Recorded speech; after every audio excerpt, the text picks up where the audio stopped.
President Obama will tonight lay out his plans for job creation in the United States, where unemployment is almost 10%. Our economics editor Ed Conway looks at whether more jobs are the answer to America's problems. There's no simple recipe for rebuilding an economy after financial disaster. Hold up, please. America, which is once more on the brink of recession, is learning that lesson through painful experience.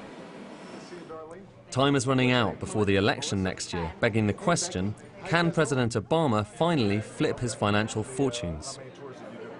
As recently as a few months ago, senior White House officials were telling me that they thought they had managed to engineer a boom in time for the 2012 election. Now, with the economic omens looking far more grim, that looks far less likely. The brush with default earlier this year suggests that the political system is the problem. America's central bank, the Federal Reserve, has already slashed interest rates to zero and printed more than $1 trillion of emergency cash. Now it warns it is fast running out of options. The economy has grown by a paltry 0.4% so far this year, and no jobs were created in August. But can Obama's speech do more than scratch the surface?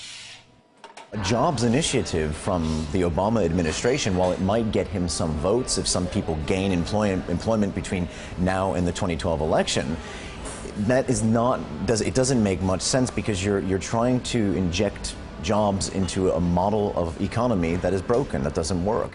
And a broken US economy doesn't just spell difficulties for the Americans. 50 years ago, we weren't too worried about what happened in the US because it didn't have as big an impact as it does today. Because of globalization and the dependency of the UK on the US, whatever happens to economic growth on the other side of the Atlantic will have a one-for-one effect on UK economic output. And it's not just our economies which are so closely tuned. There's also remarkable similarity between what central banks around the world are saying. Only the other week, the governor of the Bank of England said that central banks had gone to the outer edge of what was possible. In essence, you're seeing central bankers turning up the heat on the politicians. Of course, you'd be foolish to bet against another round of quantitative easing, printing money.